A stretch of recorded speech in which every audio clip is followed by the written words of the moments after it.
देखो अब यहां पर पहला नियम जो आता है आपका, देखो तत्सम शब्दों को पहचानने के नियम। आप तत्सम शब्दों को पहचान कैसे सकते हो?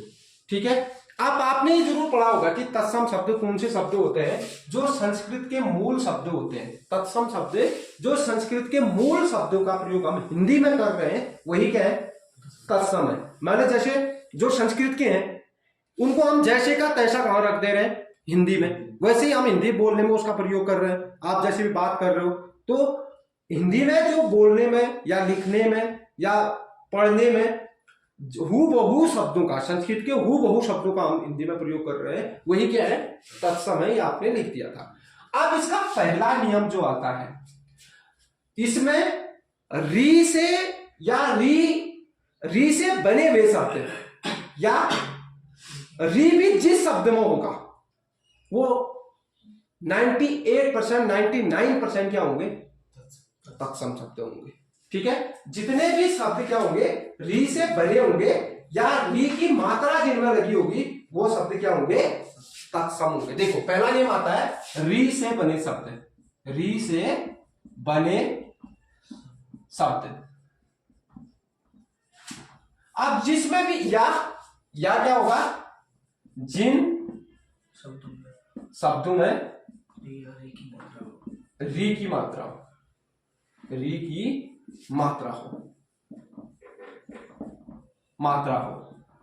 उन वे शब्द में ये तो 100% लगभग होता है कि वो क्या होते हैं? तत्सम शब्द होते हैं। क्यों तत्सम होते हैं अब मैं तुम्हें बताता हूं। जो ये री शब्द है, ये री जो वर्ड है, व्यंजन है, ये स्वर है, ये अब लुप्त की कगार में आ गए। लुप्त मतलब ये खत्म होने की कगार में पहुंच चुका है। अब इस री का स्थान किसने ले लिया है? इस री और इस री ने ले लिया। आप देखना छोटे बच्चों को ये री नहीं पढ़ाया जाता आजकल स्कूलों में, बहुत कम। नए स्कूल में देखना आपको ये री का शब्द पुराने ही पढ़ाएंगे। ये सिलेबस से लगभग गायब होने लग गया। क्योंकि इसलिए गायब होने लग गया है क्योंकि ये री शब्द जो है ये भ्रम की स्थिति पैदा करता है। कैसी स्थिति पैदा करता है? भ्रम की स्थिति करता है। आप री कहोगे तो आपको ये लिखूं या यही लिखूं हो जाती है, होती है ना। तो यहां पर इसलिए जो री से या री की मात्रा जिन शब्दों में होगी वो शब्द क्या कहलाते हैं? तत्सम शब्द होते हैं। वो शब्द क्या होते हैं? तत्सम शब्द होते हैं। आगे समझ में? जैसे इसमें एक शब्द है तुम्हारा अमृत। शब्द क्या है? अमृत। अब देखो है तो इसमें री की मात्रा, मौमा किसकी मात्रा लगी है? री की मात्रा लगी है। तो ये अमृत शब्द भी क्या होगा? तत्सम शब्द होगा। उसके अन्यथा आपका लिखा आपने कृपा, लिखा कृपा, इसमें भी क्या होगा? तत्सम शब्द होगा। आपने एक शब्द लिखा ऋषि, ये भी क्या होगा? तत्सम शब्द होगा। आपने एक शब्द लिखा ऋतु, इसमें भी क्या होगा? तत्सम शब्द होगा। आपने एक शब्द लिखा ऋण, इसमें भी क्या होगा? तत्सम होगा। आपने एक शब्द लिखा कृपाण, कृपाण से होता है जिसमें वो क्या रखा जाता है? तलवार। तो ये आ गया। अगला आपने लिखा वृत्त, लिखा जैसे कृपाण,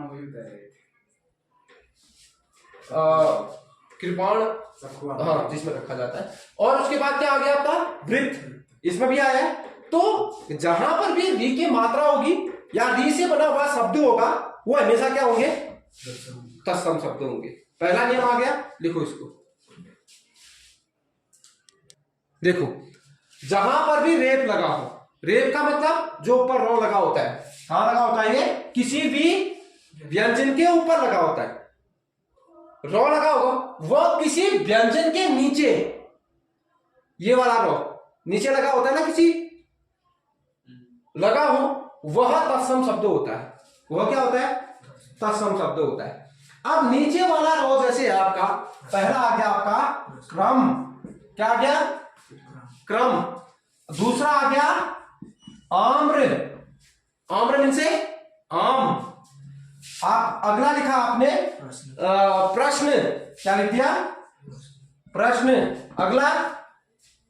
अगला लिखा आपने, जैसे इसमें शब्द है आपका उष्ट। उष्ट क्या होगा? उष्ट। उष्ट होगा, है उष्ट होगा। देखो उष्ट का मतलब क्या होता है? ऊंट। उष्ट का मतलब होता है उष्ट। उष्ट का मतलब ऊंट। क्या होता है? ऊंट होता है। अब रो, दो शब्दों में कभी भी ध्यान रखना, डॉ और टॉ में जो नीचे वाला रो होता है ये ऐसे मारा जाता है। कैसे मारा जाता है? ऐसे। जैसे आपने एक शब्द लिखा ट्रक, ये भी क्या होगा? तत्सम शब्द। समझ गए? उसके बाद आपने लिखा ग्रंथि या ग्रंथ लिख दिया, ग्रंथ लिख दिया आपने, ये शब्द सब क्या आएंगे? तत्सम शब्द होंगे। आ गया समझ में? तत्सम शब्द क्या मतलब, जहां पर भी क्या होगा, ये दूसरा नियम आपका, जहां पर भी रे वह किसी व्यंजन के नीचे रो लगा होगा वो हमेशा क्या आएगा? तत्सम शब्द आएगा। ठीक है, लिख लो इस नियम को। संयुक्त व्यंजनों से, देखो संयुक्त व्यंजनों से बने शब्द वह जिन शब्दों में संयुक्त व्यंजन हो वह तत्सम शब्द होते हैं। आप कैसे? देखो एक शब्द आता है आपका इसमें, तुमने लिखा त्रिशूल, त्रिशूल लिखा ना, त्रिशूल क्या आएगा? तत्सम शब्द आएगा। आपने लिखा कक्षा, क्या आएगा? तत्सम शब्द आएगा। आपने लिखा इसके बाद अगला शब्द अक्षर, अक्षर और श्रम और श्रमिक और ज्ञानी, श्रृंगार और श्रीमान, और बताओ शिक्षा, शिक्षा और पुत्र, पुत्री और रक्षक और भिक्षुक, भिक्षुक। आप बहुत सारे शब्द आ जाएंगे ऐसे। तो आपके शब्द सभी क्या हैं? तत्सम शब्द है। क्यों? जो भी आपको पता है ना, संयुक्त अक्षर, संयुक्त व्यंजन कौन से होते हैं? श, त्र, ज और स्र। ये सभी क्या होते हैं? संयुक्त व्यंजन होते हैं। संयुक्त व्यंजनों से बने हुए शब्द या जिनमें संयुक्त व्यंजन होगा वे शब्द क्या होंगे? तत्सम शब्द। अगर 100% नहीं भी होगा तो 99% क्या होंगे? तत्सम। समझ गए? कि हो सकता है कि एक दो शब्द कहीं अपवाद आ जाए मगर 99% क्या होंगे? तत्सम ही होंगे। समझ गए? आया समझ में? लिखो। मगर है वो इस हिसाब से नहीं है ना, तो इसको मैं मिटाई देता हूँ। देखो चलो, इस हिसाब से नहीं है तो मिटाई देता हूँ। संवाद की बात करिए। संवाद, संहार कहते ना, रावण का संहार किया। ठीक है, तो ये शब्द क्या आते हैं? सभी ये जितने भी अनुस्वार व विसर्ग लगा होगा वे शब्द क्या आएंगे? सभी तत्सम होंगे। मतलब वही है, मैं आपसे ये नहीं कह रहा हूं कि इसमें 100% होगा मगर 98% क्या होंगे? ये सही होंगे। समझ गए? आपको कुछ से कुछ भला आपको एक आइडिया आ जाएगा। मान लो आपको तत्सम शब्द कहीं पर नहीं आ रहा है तो आप ये इन सूत्रों से उसको आपको क्या कर सकते हो? आप पहचान सकते हो। ठीक हो गया? अब अगला लिखो, जिन शब्दों में अणव आया हो, जिन शब्दों में कौन आया हो? अणव आया हो। जिन शब्दों में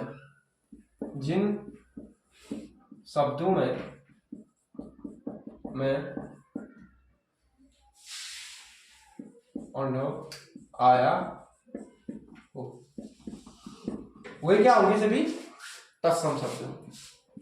वे क्या होंगे तत्सम शब्द होंगे। वो क्या कहते होंगे तत्सम शब्द होंगे। ठीक है, जिन भी शब्दों में क्या ये होगा, जैसे आपने एक शब्द लिखा क्या गणेश, इसमें भी क्या आएगा तत्सम शब्द। उसके अलावा आपने गणेश हो जाता, हाँ आपने लिखा अनुव्रत, कंकड़, एक शब्द क्या लिखा कंकड़, ये भी क्या आएगा तत्सम शब्द आएगा। आपने लिखा कोण, क्या लिखा कोण, लिखा ना कोण, ये भी तत्सम होगा। आपने लवण लिखा, क्या लिखा लवण शब्द, लवण कहते हो ना, लवण शब्द भी क्या है संस्कृत का ही शब्द है। आपने लिखा मरण, एक शब्द लिखा मरण, ये शब्द भी क्या है तत्सम शब्द है। आपने लिखा एक और शब्द कृष्ण, कृष्ण का मतलब काला होता है ना, कृष्ण का मतलब काला होता है, ये भी क्या आएगा आपका तत्सम शब्द होगा। आप उसके बाद आपने लिखा वाराणसी, वाराणसी में भी क्या है देखो वाराणसी, इसमें भी क्या है बढ़ा है, तो इसके शब्द क्या होंगे तत्सम शब्द होंगे। समझ गए, ये सभी क्या होंगे तत्सम शब्द होंगे। देखो जिन शब्दों में क्या हो, देखो यहां पर क्या है 100 या 100 से बने शब्द, या जिन शब्दों में 100 या 100 हो वो क्या होंगे तत्सम, अधिकतर क्या होंगे ये तत्सम शब्द होंगे 98%। मैं आपको ये नहीं कहता हूं कि 100% होंगे। जैसे शाक हो गया, देशी हो गया, शिव हो गया, शून्य हो गया, षष्ठी हो गया, आपका कृषक हो गया, पाषाण हो गया, पुष्प हो गया, ये शब्द सभी क्या आएंगे तत्सम शब्द ही होंगे। समझ गए, इन शब्दों में क्या होंगे सभी तत्सम शब्द आएंगे। समझ गए। आप लिखो तद्भव पहचानने के नियम। देखो जिन शब्दों में भी अड और अंध होगा वे शब्द क्या होंगे तद्भव होंगे। जैसे इसमें शब्द है आपका, जैसे एक शब्द लिखा आपने कढ़ाई, क्या लिखा कढ़ाई, कढ़ाई क्या लिखोगे कढ़ाई शब्द क्या है तत्सम है। आपने लिखा एक शब्द घड़ी, घड़ी का क्या हो जाता है घटी हो जाता है। ठीक है, आपने लिखा छड़ी, क्या लिखा छड़ी, सभी शब्द क्या है तत्सम है। आपने लिखा एक शब्द बाढ़, क्या लिखा बाढ़, ये भी क्या है तद्भव है। उसके बाद जितने भी जहां पर भी जिस भी शब्द में क्या आएंगे अड और अंध आएंगे वे शब्द क्या होंगे तद्भव होंगे। देखो कढ़ाई, घड़ी, छड़ी, बाढ़, आप इसके अलावा आप लिख सकते हो सीढ़ी या हथौड़ी, या आपको दौड़, बड़ा, पढ़ना, पढ़ना, पेड़, कपड़े, ये शब्द सब क्या है तद्भव। क्यों तद्भव है? क्योंकि इन शब्दों का प्रयोग संस्कृत के शब्दों में नहीं होता है, ये नए शब्द है, इसलिए ये जितने भी शब्द होंगे क्या आएंगे तद्भव शब्द है। समझ गए, आए समझ गए। आप लिखो जिन शब्दों में अनुनासिक लगा हो या शब्द बिंदु लगा हो, ठीक है, जिन शब्दों में, जिन शब्दों में अनुनासिक को क्या बोलते हैं ऐसा लगा हो, लगा हो, वे तद्भव होते हैं। क्या होते हैं तद्भव शब्द होते हैं, शब्द होते हैं। वे शब्द सभी क्या होते हैं तद्भव शब्द होते हैं। समझ गए। जिन भी शब्द में अनुनासिक लगा होगा वे शब्द क्या आएंगे तद्भव आएंगे। जैसे आपने लिखा आंवला, ये शब्द क्या आएगा तद्भव। ठीक है, पांच आ गया आपका, और आंच आ गया आपका,